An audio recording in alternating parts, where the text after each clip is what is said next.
लेस्रा गामिया हारसिङैनो दिनै जोङो खुङै खुङै बोसोरसेबो थाबथायाबालासिनो जोङो 104 बोसोर जों आगान सुरनो हाबाय।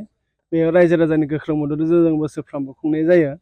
दा जोङो माने जों सनाथि माबाखौ खुंनो लादोंमोनबाबो खायसे आंखालनि थाखाय हायाखै। जों नाजागासिनो दं।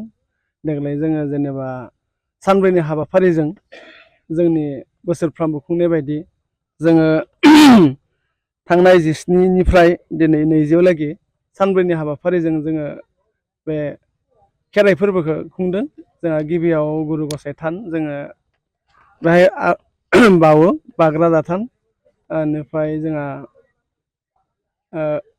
गुरखिया गहाय बेयाव बावो। बिनि उनाव जोंहा खेराइ जायो।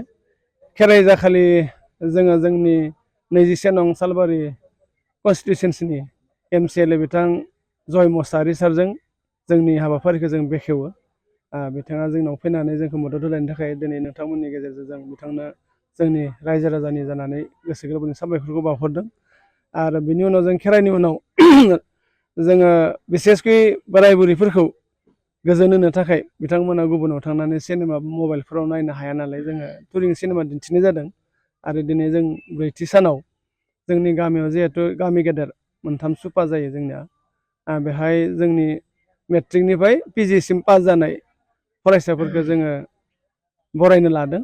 बेहाय जों थार्दआव पास जानायखौबो बरायो। थार्दनिफ्राय जोंहा गोजौआवलागै जि जादों जों गोबां पास जायो नालाय गामिनि गथ'फोरखौ जों सिनायलायनो थाखाय आरो लोगोसेनो जोंनि गामिनि बारग' मावथिफोर आरो लोगोसे खायसे डनार आरो जोंनि रिटायार जानाय सारमोनखौ जोङो दिनै बरायनो लादों।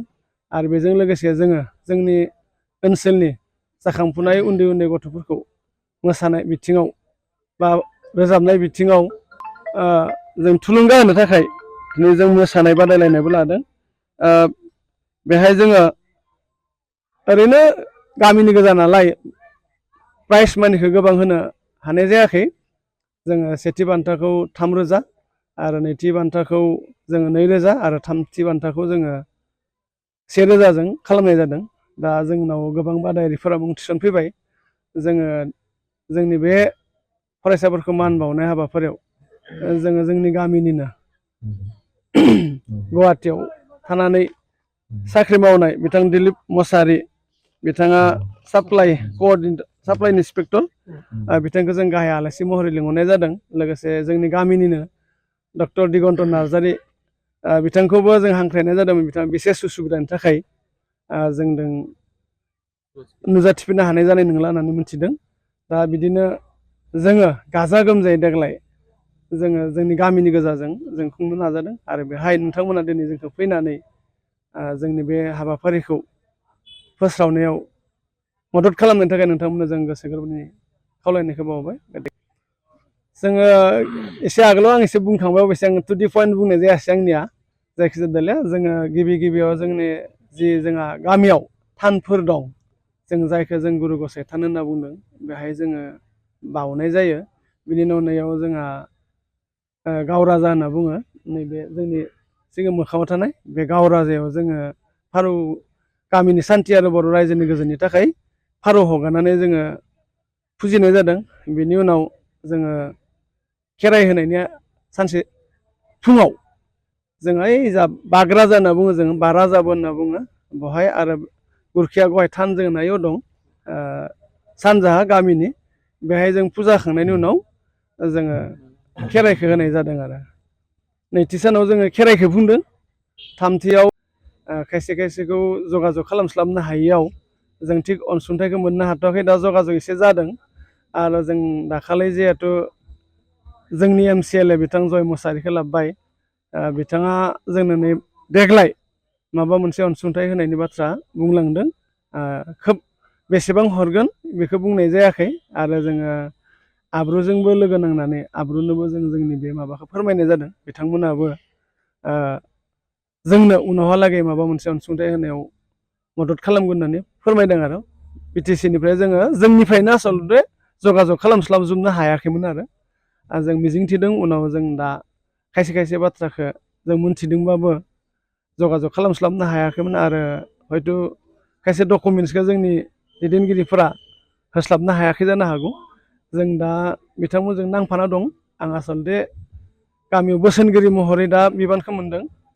दा बे बिथिङाव जोङो उनावलागै जगाजग खालामनायखौ लादों आरो जोङो बेखौ थिग बुंनो हाया, मानो होनोबा बिथांजों जोंनिफ्राय जों थोंजों जगाजग खालामनाय जायाखै नालाय। निस्सय बियो जोंनिसो गोरोन्थि होनना बुंगोन, बिथांखौ जों गोरोन्थि साननो हाया। जोङो दा मिथिदों, अलप लेटै मिथिदों, आरो गेजेराव जों हयथ' जोंनिफ्राय बिथांजों थोंजों जगाजग खालामनो हायिनि थाखायसो जों मोनाखै होननानै सानदों आरो जों उनावलागै मोनगोन होननानै जों आसा खालामदों। जिहेथु दा बिथांजोंनो गोरोबनाय जय मुसाहारि बिथाङा जोंनो नै देग्लाय होनायनि बाथ्रा बुंदों, आरो उनाव जों बिथांनि थ्रुयैनो सारनाव जों एप्लिकेसन होनाय बाथ्राखौ सानदों आरो जोंनिफ्राय जोङो दा प्रमद बर' सारा जिखिनि होबाय दं, मोजां मोनदों। जोंनावबो जोङो मोनगोनखौ सानदों। जोंनियाव बेसे नैबे खेराइसालिखौ जोङो लांदाङै लाखिथ'नो गोनां जादों। जोंहा बै गामि गेजेराव मोनसे गुरु गसाइ थान होननाय दं। जों बेखौ मोजाङै लुफुंनायाव गोसो होग्रोदों। देग्लाय जोङो एसे मोजाङै गोजौयै दोथाबनो हाबाय।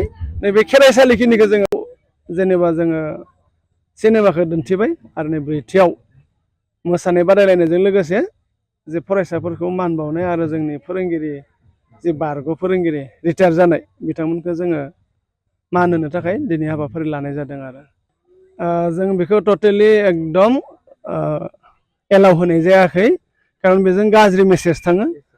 जोंनि गामियाव गोरों गोरा दं होननानै गोदोनिफ्राय जोंनि गामिनि बोराय बुरैयाबो बुङो, जोंबो नुदों। गतिके जोंनि बायदि गामिया जुदि बे बिथिङाव गाज्रि मेसेज होना लायोबा गाज्रि जागोन होननानै जों रायज्लायलायनानै जोंनि गामिनि गोरों गोरा कमिटि बेखौ जों टटेलि बन्द' खालामनाय जादों, होआखै।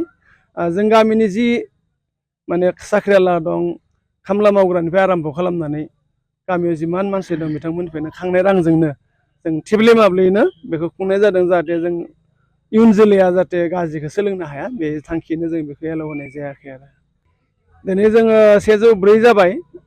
जोंनो जोंनि देवसारिफोरा जेरैबायदि फोरमायदों, बे फोरबोखौ जोङो माने जों जिमान दिन थांना थागोन बै समावलागि जों खुंनांगोन होनना बुंदों। बेबायदिनो जोङो जोंनि गामिनि रायजो राजाफोरा बेखौ गेजेराव फोजोबनायनि बाथ्रा दिनैसिमहालागै सानथ'वाखै। जों हानायावलागै देनांहालागै जोङो जिमान दिन थांना थागोन बेखौ जोङो खुंनायनि बाथ्राखौ सानबोनाय जादों।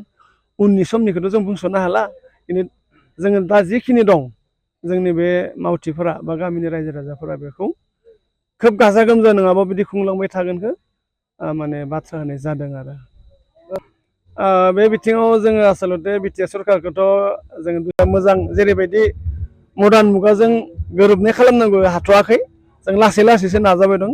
गोदो जोंहा माने गामियावबो स्कप गैयामोन, आरो जोंनिफ्राय जेनेबा जों बिदिहाय राजखान्थियारि बिथिंनि मानसिफोरखौ जोङो माब्लाबा लाबोदोंब्लाबो जोङो बेफोरखौ सानस्लाबनो हायाखैमोन जानांगौ गोदोनि माबाफोरा। नै दानि जाखांफुनाय जोंनि उन जोलैफोरा बेनि बिथिङाव एसे गोसो होनायखौ नुदों आरो जों आगोलाव बबेसे रनजित क्रिकेटारनि समाव जों जोंनि बे गामि गेजेराव थानाय गुरु गसाइ थानाव वाल बाउण्डारि जों मोनदोंमोन, आरो नैबे हाखौ जोङो सरकारनि एनरेगा स्किमनिफ्रायनो जों खोनो हादोंमोन आरो जों वाल बाउण्डारिखौ मोनदों। आरो जोंहा हाग्रामा महिलारि बिथांनि समावबो जोंनो फोस्रावलांदोंमोन।